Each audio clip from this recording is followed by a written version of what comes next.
السلام عليكم ورحمة الله وبركاته. ونبدأ كلامنا، نبدأ بسم الله والصلاة والسلام على رسول الله. اللهم صل وسلم وبارك عليه. هنا إن شاء الله كده إيه، أنا بعمل بطاطس يا جماعة على البخار، ما فيهاش ولا نقطة مية. هنا بعمل إيه، أنا كان عندي حوالي نص كيلو بطاطس، بقيت إيه البطاطس الكبيرة، ولو قعدت أكتر من كده عندي هتبقى إيه مش لطيفة في العميل بتاعها في الأكل، مش هتبقى إيه أحسن حاجة يعني. تمام تمام. هنا بقى بسخن الزيت كويس جدا، وبروح حاطة فيه البطاطس، بس قبل ما تحط البطاطس في الزيت عشان ده بيبقى سخن شويه، عشان احنا مش بنحط ميه فيها ولا حاجه. اطفي النار وبعدين ولعيه تاني، ما يجراش حاجه، مفيش مشاكل يعني. ربنا يسترها علينا وعليكم يا رب، اللهم امين يا رب العالمين.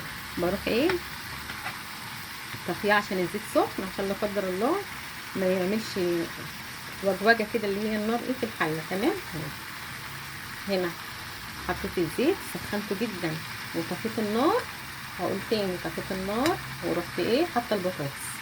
حتى سامعين بتعمل ازاي يعني، ليها صوت اهي طشطشه كده. تمام تمام. هنا لما باجي اشتغل انا بحب ارتب خطواتي، عشان ايه ما افضلش بقى ايه كل شويه اجري على التلاجة اجيب طماطمايه اجيب فلفلايه اجيب مش عارفه ايه. لا كده لا، انا مش كده يعني، لازم ارتب ايه الخطوات. انا كل مره بعملها ساده، حبه ملح حبه كمون حبه فلفل اسمر فقط لا غير. النهارده ايه قلت ايه بعملها ساعات كده بس مش كتير، الاغلب بعملها ساده. النهارده رحت عامله ايه، خرطه طماطمايه، نص قرن فلفل عشان الفلفل حامي، فصين توم فقط لا غير. انا محتاجه فصين كده ايه تديها ريحه، مش محتاجه توم كتير.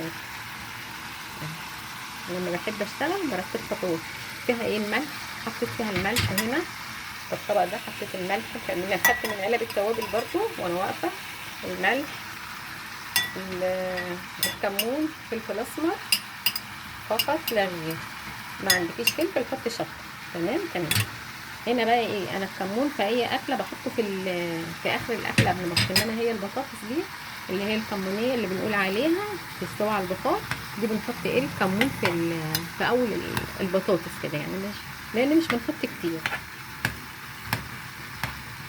وعشان هو حلاوتها في الكمون كمان يعني، بس مش بتمرر فيه زي الاكل التاني. هنا بقى ايه، انا هسيبها هوطي عليها النار تبقى مع نفسها، اديلها تقلبتين كده، بتبقى ريحتها جميله وطعمها تحفه يا جماعه. انا اكترية الايام يعني بعملها ايه اللي هي العاديه، انما ايه ساعات بعملها ايه بالطريقه دي. تمام تمام. بتبقى طريقه جميله طعمها حلو. بحطها في التلاجة، تتعمل مثلا تتحط جنب عشاء جنب غدا جنب اي اكل، ما بتقولش لا، بتتاكل. نعمه ربنا كلها حلوه يا جماعه، ربنا يديمها نعمه يا رب ويحفظها من الزوال، اللهم امين يا رب العالمين. الاخر بقى ايه قبل ما اطفي، انا عندي بقى ايه النهارده ان شاء الله شبت وكزبره وبقدونس وحاجات من دي، عندي ايه حاجات خضره في التلاجة ومنضفاها وحطها ايه على الرف. اما اجي اطفي بقى ما رضيتش بقى اجيبها هنا، عشان ايه ما بحبش برضو طالما انا مش هحطها دلوقتي ما اجيبهاش واركنها على البوتاجاز، عشان انا ما بحبش رغم ان ما عنديش يعني الحمد لله دبان ولا حاجه، بس يعني ما بخليش حاجة تكون محطوطة على البوتاجاز جنبي، يعني هبعد عنها وما فيش عليها غطا. فليه بدل ما اجيب بقى غطا واحطه عليها، لا انا ايه هسيبها كده بقى، هغطي عليها بالغطا هي بقى بتاعها كده ووطي النار خالص، واما اجي اطفي هروح حاطه لها حبة خضرة في الحلة، عشان ايه ريحة الخضرة بقى ايه تفضل فيها. هي والله ريحتها تحفة اهي، ريحتها طلعت وجميلة. هغطي بقى عليها واسيب بقى الغطا عليها، هوطي بقى انا كده مش محتاجه خالص حاجه غير اني اوطي النار عليها بس. وطبعا انا ايه في المطبخ اهو برضو اشطب اللي ورايا اهو، انا كده بص وطيت النار اهي، وطيتها خالص، وطيتها خالص خالص. هغطي عليها اهو. تمام تمام. احط بقى الطبق بتاعي ده في الحوض بالمعلقه، انا مش محتاجاهم بقى خلاص دلوقتي. كده بقى ايه ما بعليش عليها النار خالص، شوية كده ايه حوالي 10 دقايق ولا حاجة، اجي اقلبها بس تقليبة واروح مغطيها تاني. استوت هي ما بتاخدش سوا عموما يعني. لقيتها استوت تمام، هروح جايبة حبة خضرة من التلاجة وحطاهم عليها، وبتبقى طعمها جميل والله. هي ريحتها طلعت اهي من دلوقتي ريحتها جميلة اهي.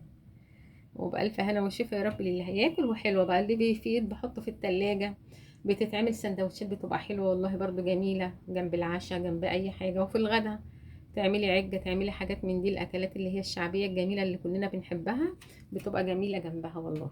تمام تمام. هنا ايه، خلاص كده البطاطس بتاعتنا تمام. ولعنا عليها، اديتها تقلبتين تلاتة، غطيت عليها، وطيت النار خالص. هسيبها بقى مع النار على النار مع نفسها كده. بس اهم حاجة ما تيجي تحطيها في الحلة، عشان الزيت بيبقى سخن يا جماعة. قلت تاني وتالت، اطفي النار و... وحط البطاطس بتاعتك، وبعدين ولعي البوتاجاز تاني. مش مشكلة لما تولعيه تاني، يعني انا طفيت وولعت تاني مفيش اي مشاكل، عشان دي بالذات اللي بحطها على زيت سخن جدا بسخنه. عشان ايه؟ هي ما فيهاش ولا نقطه ميه، هي هتستوي على البخار، ولا ميه ولا اي حاجه.